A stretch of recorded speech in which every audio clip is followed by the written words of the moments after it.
Hi guys, I'm Sapper. Today I want to show you guys how to make fire brick. Okay, so it's pretty simple. All you need is a box of paper, some sort of binding agent. I use lint from the dryer because that's free. You need to get yourself a 5-gallon bucket. Drill some holes in the bottom like so. Doesn't really matter what size the holes are. And a bucket of water. Over here I already have an old fire brick. That's basically what it's going to look like when you set it out to dry. Over here I have 2 other buckets that are ready to get pressed and drained out and mixed up. So basically your first step, you're going to want to kind of break this up a little bit. Put it in your water, let it soak in. And then probably over the next 2 hours, you're going to need to rip up all your little paper here and let it sink in there. Once in a while, you might need to push it down with your hand or have like a little stick handy. Until basically it comes out looking like this. Once you're at this point here, get yourself a drill with a nice little cement mixer right here. And this is how I do it.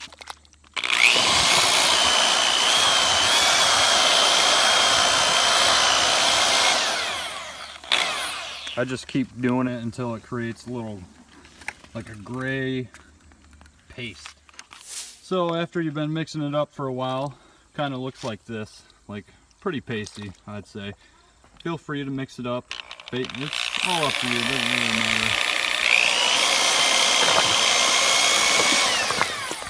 But today my paste is going to be brown because I mixed it with pine chips from the chainsaw. Okay, so now I got both of my buckets mixed up and they're ready to get the water drained out. So basically all you do is just take it and dump it in your bucket with the holes. Now as you can see, as I'm dumping it in there, the water's already starting to drain out.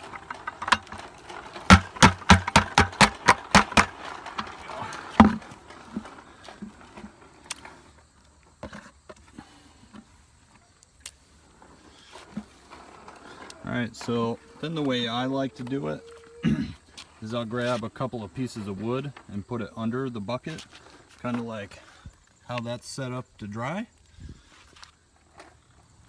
So this is how I like to do it, just to kind of give the water an avenue of escape while you're pressing it. So the next step you should do is take one of your buckets, set it in there, and then just start pressing down. You're gonna have to do this a number of times. Try to get as much water out of there as possible. So sometimes what I'll do is I'll go get a board and I'll just kind of stand on it a little bit just to help me press the paper down.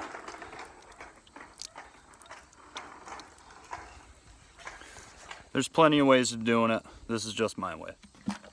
So now we kind of got a much stronger consistency.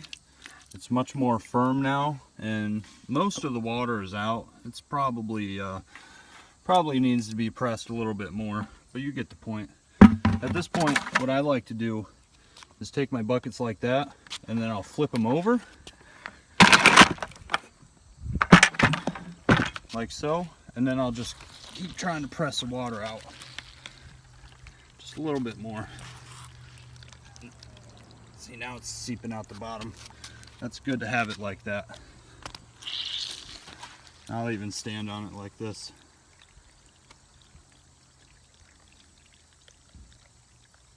You just want the majority of the water to come out, as much as you can possibly get out before you set them out to dry.